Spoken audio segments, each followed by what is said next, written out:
Welcome to Garden Wise Adventures. Today we're going to do something fun. I had planned a pruning class, and I've invited Dan Owen and Alex Grover, and they're going to come and talk about pruning.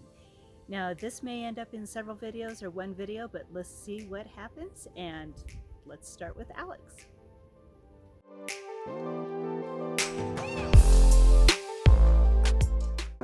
If you look right here, there's a swelling here. You've got the main branch, you've got this branch, and then there's got a wider area there.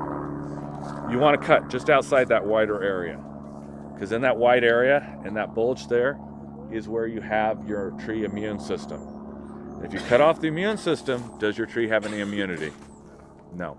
And this actually, the bulge here is where you've got the wood from the main branch and the wood from the subordinate branch, and they crisscross, and the tree loads that with antimicrobial compounds, chemicals. And so that's how this keeps it safe. Now, you can cut out here and you're not going to cut through that immune system, but you're going to leave a place where you can get a lot of odd growth, or it's just going to die and be a reservoir for more microbes. The more microbes you have, the less effective your chemical protection is going to be. So you want to cut it clean there. Now, if you look at this tree, you'll also see right here is a good example of this. This is the branch bark ridge. This is where, again, those two things meet, and you never want to cut through this. You always want to cut outside of it. I would love to show you that here, but it's not very visible. Down here, branch bark ridge. You got one here. Every branch that's healthy is going to have one of those, because again, that's where those tissues meet up and lock together. And by meeting up, they tend to push out, and that's why you've got a ridge there. If you're cutting something that's in a bad place, like, I like to keep my trees open center. Malie has a different style that I have yet to figure out some of the things on. Sorry, Malie. I've tried. The style on this one is to try to get good growth so I can get a good open center. Okay, so we are looking for an open center. Yes, we are. Okay, so you may want to consider at some point cutting this out, and maybe you want this branch. This is hypothetical. I haven't decided yet. So you need to cut this out. Well, you haven't got those chemical protections. So you're making a decision for the production of the tree that sometimes you need to make something that will open it up to more possible infection. You come through, you're going to cut it. Again, you're not going to touch that branch bark ridge. You are going to cut just a little bit above it. How far above it you go depends on the size of the branch. If I did it right here versus right here, I'd have more distance here than here. And that's going to depend on the type of tree and, to an extent, some personal preference on how you do it. Malie has a tendency to choke down a lot closer than I do. Yeah, I like to do And that. I'm not going to say she's wrong, and I'm not going to say I'm wrong, because as long as the tree wounds over quickly, then it's right. And that can depend on a lot of factors, so I'm not sure I can give you a solid answer. I know people like, exactly how far do I need to cut it? I don't know. And again, Malie and I would disagree on that, and that's I would okay. say do not leave over 2 inches. I would agree with that, no matter what size it is. But this, and 2 inches. Do not cut it down so Yeah. that you're below. Yeah, below Don't that. cut it down here. Yeah. And so you want to keep the cut above that branch in general. And again, 2 inches is extreme for this size tree, anywhere on this size tree. Yeah. But you're going to have to make an adjustment and kind of learn to visualize it. Dan, any input here on that? Your thoughts? The only addition I would talk about is the possibility, not probability, of using a sealant on the wound. I know there's generally 2 camps, and I'm in the 3rd camp. Either use it all the time, use it never. But really, in my situation, I think if you open up a wound on a tree, or me, I've been looking at open wounds on trees, like an apple tree, that somebody cut something 5 or 6 inches across, and the wound was fairly flat to the sky. Water gets on there, soaks in, take the tree out in 10 years. So not every wound, just the Not ones every that you know every are wound, not but going ones to... that you think are going to have an issue. A 2-inch wound like that's actually about an inch wound right there. You want to cut that open, you're not going to have an issue. It's going to grow vigorously to compensate for the lack of the rest of that 4 foot of growth, and it's probably going to heal that over in a year or two. You won't have an issue then. And I'm going to point out another caveat is something that Dan or I would be cutting is something that a beginning homeowner shouldn't be touching. Or they can start, or they can listen here, and that's what we're doing. And if you're doing major surgery like that on a tree and you're a beginner, you probably need to second guess yourself. Ask for another opinion. Ask for another opinion or call Dan. Yeah. Because honestly, I don't think this is a chainsaw class. If you're doing anything that requires a chainsaw, we're probably not covering it, and you probably need to get somebody that knows what they're doing.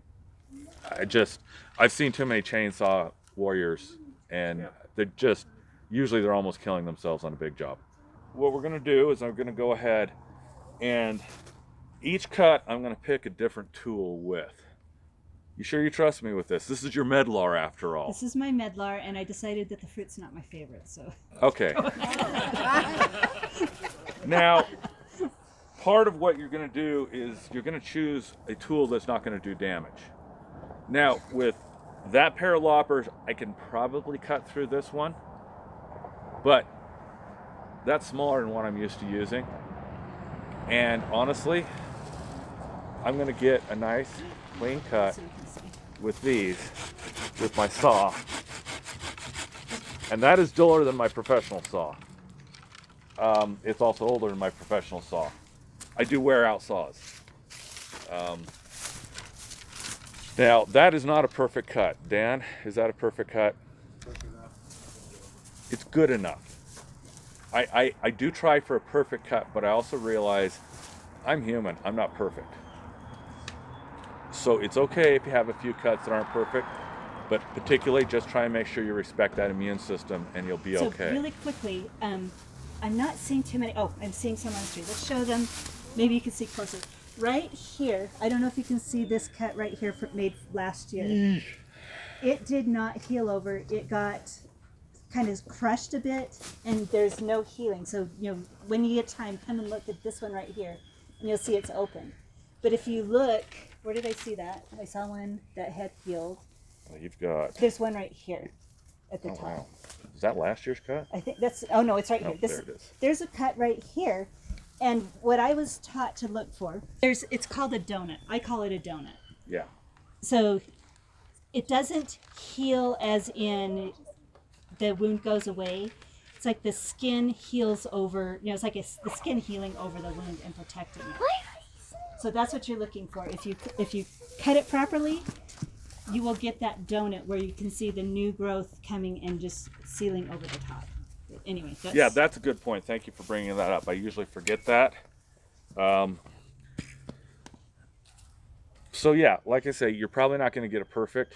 As I get older, I find that my hands are not as stable, and I don't have as much ability to do detail. Now Dan is much older than I am by about 100 years, but he's in better shape. So he's probably not run into this problem yet, but he controls, so I have to be a lot more careful on my cuts. So you say it's not perfect, I guess what are you looking for? I'm looking to stay out of that swollen area that we talked about where the immune system is, and I'm looking to make sure I don't violate that branch bark ridge. So then is it in the swollen area at the top? Is that what it is? It's just above the swollen area. Okay. And if y'all want to rotate through and get closer, as I do more cuts, hopefully it'll become more apparent. And the next one I'm going to cut right here. And again, I'm going to line up and I haven't used these before actually, because I got them from my dad and I don't use them. I'm going to cut just outside. Oh boy. Now notice the branches that he's choosing to cut. Why do you think he's choosing those? Back to the middle. Exactly. He's opening up my tree. Yes. Does it make sense on a little bigger branch to cut it out a little ways and then come back and cut it again? It's hard to get a clean cut that way. Yeah. Yeah, it tends to, instead of getting a clean cut, it kind of chips and your blade slides. Even if you're out? Oh, you mean cut the end of the branch first and then if you're cut? going 3 or 4 inches out, that's great, but that's 2 cuts. Yeah. And I'll do it with a saw so I don't have a branch that falls and rips the tree. But on loppers, you're not getting a better quality, you're just getting 2 cuts. Okay. Yeah. So anyway, I don't like your central branch. This is what I have to work with, Alex. I want a different, plant a different tree here. Take the branch. This is a test. This is a test to see if you can come up with something that I like. If I known it was a test, I would have charged to come here and do this. Okay, again, this one you can see from this angle behind me. You've got a huge knob there, and I'm just cutting outside that knob. So I've got that huge knob. Take that off. I'm going to cut outside it. This one is the easiest branch on this tree probably because it's got such an obvious, we call it a collar. That knob is called a collar. So if you think of it like a shirt collar on a button-down shirt, it makes it a lot easier to visualize it. Okay. And you chose that branch. Because it was growing inward. Yeah. In this, I'm looking at probably an open center tree. I'm also considering potentially a central leader, although I think a central leader at this point is going to be harder to No, I don't achieve. do central leaders on my fruit trees. Okay, and that's fine. I don't generally do central leaders unless I have an apple that requires it, which a few of them like Red Delicious and Fuji require. I prefer open center. Even though central leader has more production, an open center is easier for me to maintain. And yes? What's a central leader? Now I wanted to interrupt Alex's lesson here for a second, just to talk a little bit about central leaders, open shape, modified central leaders. What you're looking at right here is my pawpaw tree.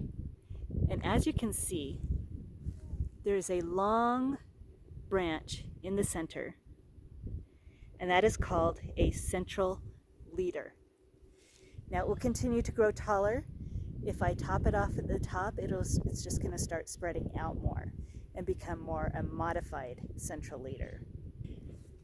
Now you can see how there are different branches that branch off of this tree. The type of trees that do well with the central open leader, like the apples, the pears, obviously, this pawpaw is doing well with the central open leader.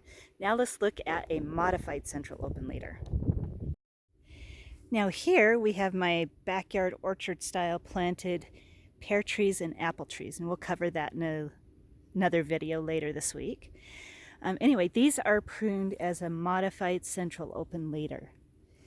As you can see in this apple tree in the back, there's what could have been a central leader. But instead, I've topped that off and allowed side branches to grow. Then we've opened up the tree so it's a much wider profile. So these are modified central open leaders. That helps to keep trees shorter. Apple trees and pear trees can be planted that way. Pear trees don't tend to want to grow out as much. You have to really work on them to get them to spread out. They like to grow up and straight. Now let's look at central open shape. Now, as you can see, here are my peach trees that are sadly diminishing because of my lack of ability to thin properly. Yes, I don't thin properly and they continue to break off.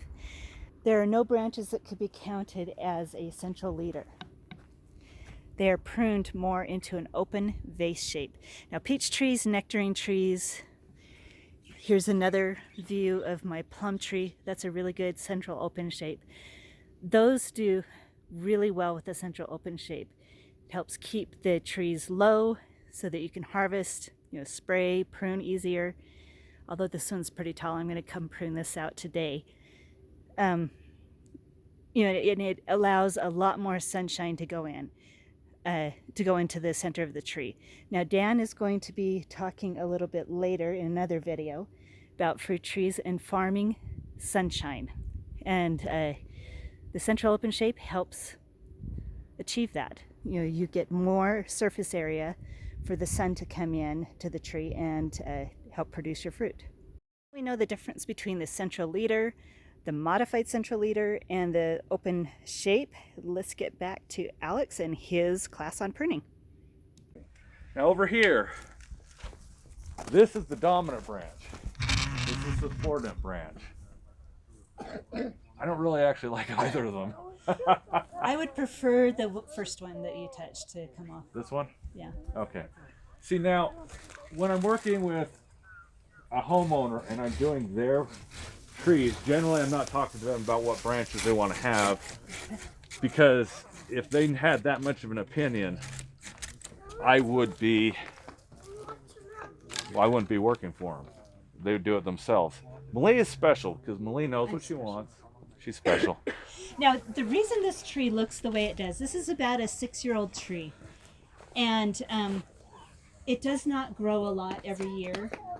It's been a work in progress. You know? And it's related to apples, so when Stan starts explaining that, I don't like to take a bunch off of it, every year. I don't want to spark water sprouts on it. Yeah. So we just continuously cut off until it looks a lot better than it did. Okay, this is a broken dead branch. Those just come off. Doesn't matter. This one, I don't like it because it's rubbing these, and we'll talk more about rubbing branches here. I still haven't decided what to do with this. Leave it. Okay, and I was going to ask Malie about that because, again, she's got a vision for this tree, and I'm interloping on her vision. You can cut the top, the one that's pointing up, and the one that's pointing in. You could cut both of those off and leave the one that's pointing out. Fairly sharp. Alex, why did you cut that middle one? Because Malie wanted me to. I am yes. Because that makes sense.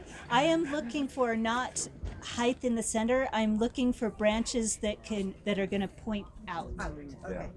Now, me personally, if this were my tree, I would have either chosen right here, which is almost too big a cut to make because this branch has to be able to support the growth of this. And that's why I'm waiting on it. I want that branch to get more growth on it first. Or I would have come down here and just cut it out altogether. Which takes the which shape out. Which is going to annoy her because she has to look out this out of her front window every day. I go for pretty as well as... And when I'm working for a client, I make sure that I'm trying to look at something that they can aesthetically deal with because they have to live with it. In my place at home, I don't care if I have an ugly fruit tree as long as it gets what I want out of it. Yeah. And so there is a difference there, and that's going to depend on what you want. Okay, there's all my limbs. So I'm checking my pile of limbs. We got to wait. We got to make sure we don't... I'm using my brain, and I'm picturing those with how many leaves they're going to have on them. And then I look at my tree and look at how many leaves I expect this to have. Because when we take it out, I usually don't like going over a quarter on a pome, an apple, a quince, a pear of what I take out. Okay. Yeah, and this is a medlar. And so I am looking for that balance. I will take as much as 50% off on a peach. Or more sometimes. I've done more. I wouldn't tell a homeowner that. I didn't say that. And it's not, again, it's she's got the experience to say, well, this is what I have to do. Okay. For a standard and homeowner, I know the response that's going to happen. If you have a standard homeowner, you don't have that experience yet when you're new. After a couple of years, you may gain it. But more likely, it's going to take 5 years to a decade if you're just doing your own trees to be able to know what rules to break. And I would do before and after pictures. So Those take are a before so helpful. picture, take an after picture of after you've pruned it, and then go back the next year and compare and say, what happened in this spot that I cut? What happened when I took this much off? If you do that, you're going to start to be able to understand how your trees react to pruning cuts. Now, right now, I'm going to go, how much lower do you want this one, Malie? That one can come off. Yeah, that one can come off, but I do you mean? think I need to ask the bigger question. Oh, the first. lower, the height. Yeah, how much?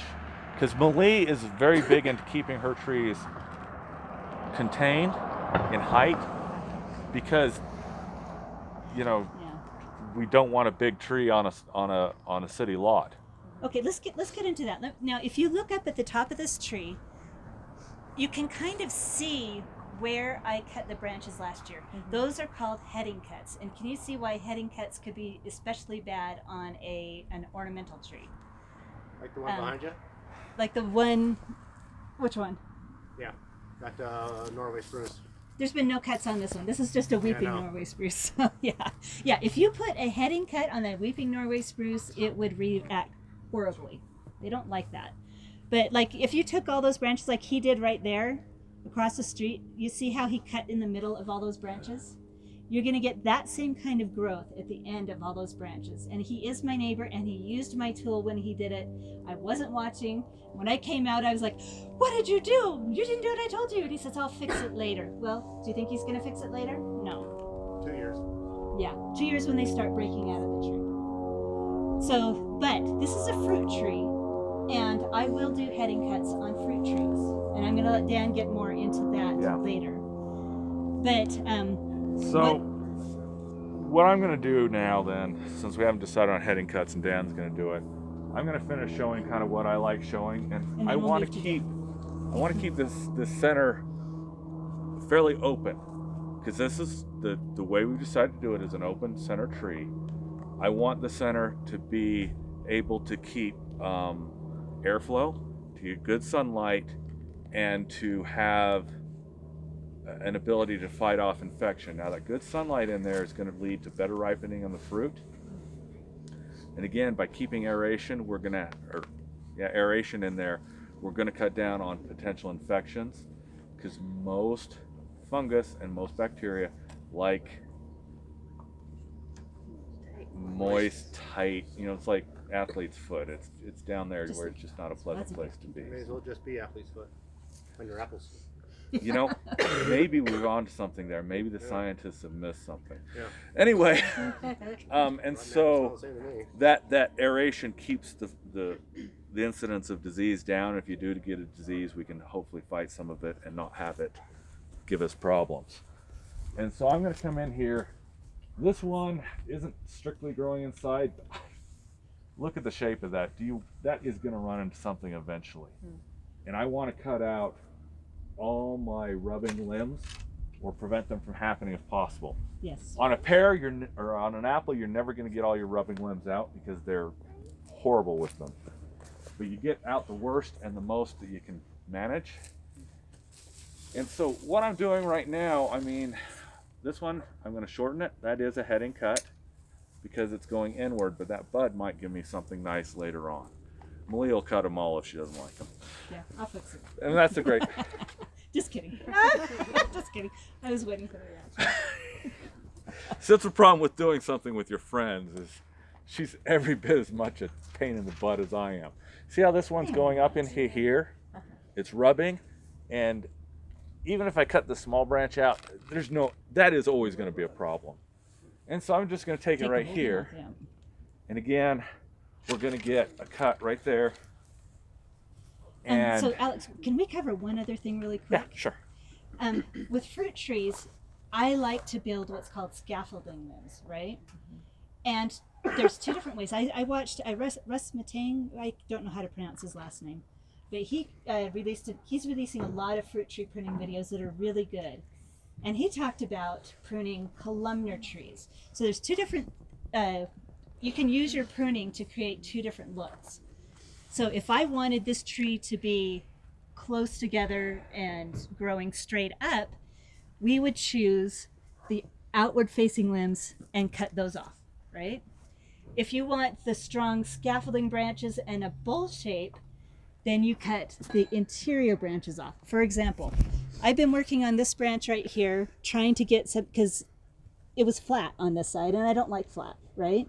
I want this to come out, not hit it when I'm mowing, but to be, see that me not hitting it when it's mowing is different than other people. See, he's horrible. So what I would choose if I were pruning this tree today is I would say, okay, which one of these branches is going to give me the best shape later? So I would take this entire top off right here. Maybe I would want to take it to there and leave that branch going out that way. But I like this branch. It's thicker, it's better, it's healthier. I would cut it off right there. You're going to get a little kind of bump in it later, yeah? Just like that. So this is going to be the terminal end branch now. The growth is going to be forced into this branch. It's going to get longer. And then you can shape it any way you want it, doing it that way. So that's just one thing I wanted to point out. I have a tendency to do that kind of automatically, so I'm glad you brought that up. Yeah. I would also cut this one.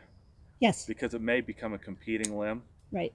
Now some of these others may, and we'll have to worry about that later on, but sometimes that closest branch, Yeah, and I would take the bottom ones off of this branch in particular because I don't want those, I don't want to hit my head on them later, which, those are getting a little low even for me. Oh, my word. she's only slightly taller than my daughter, so I have to, Yeah. I love Malie. Okay, and this one right here, you see how it's growing in towards that? Just a whole limb. Eventually those are going to run into each other. And there's damage on this side too, so that Damage needs to on come this off side. anyway. Oh, wow, yeah. You mentioned that you don't want to cut off more than 20%, 25%. Do water spouts count towards that total? Yes. Everything counts towards Water that. sprouts generally come because of stress on the tree. Quite often Pruning too that's much. because of heavy pruning. There are other stresses that There will are. cause them, but on fruit trees, a lot of those are because of excessive pruning. Now there are, there have been times where I've seen, come and seen, I had clients who had huge apple trees that were just so dense that I knew I was going to take out, 30%, 35%, and I knew what the result was going to be, but I had to do it. I wanted to get the opening up started, so I went in, cleaned those out, and then would come in and reduce the water sprouts the next year. Then clean a little bit more out, reduce the water sprouts. So doing it in stages is better? Yeah. Okay. Count fruit trees as multi-year projects. Decade Projects. project at least. What are water sprouts? We'll go back and show you some. So are you good? Is These it? up here are water sprouts. Yeah, I think I've covered Well, yeah, kind these of are water the sprouts. basic idea.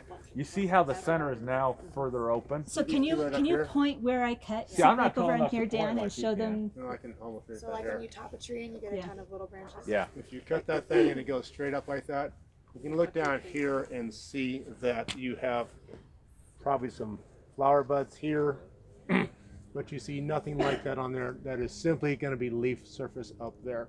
This one here qualifies too. Yeah, Yeah, pretty well it's just everything going up where straight that up. handle was. Those are all water nothing on sprouts. that thing that's going to give you any fruit.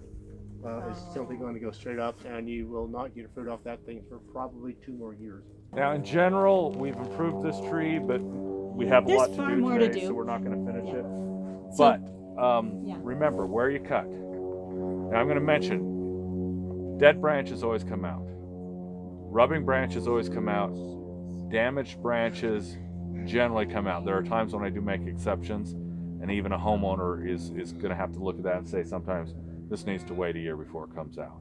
I hate doing that, but sometimes it happens, and that happens often enough. You should think about that. What else am I forgetting on? What branches always come out? The ones pointing towards the Disease. center. If they're crowding. On a fruit tree, we want to reduce that crowding. We want to aim things out, outward growth. We don't want them growing inward, because then again we'll limit our light, we'll limit our air circulation to fight disease. Yeah. Okay, that So- just about wraps up one video, doesn't it? Yeah, thank you for joining with us on that wonderful adventure. That video is going to be the first of a series of 3 videos. The next video is going to be Dan Owen talking about fruit tree care, and then I am going to talk about backyard orcharding in the next video after that. So I'm excited to get those next videos up, and until we get those up and going, go have a wonderful garden adventure and try some pruning.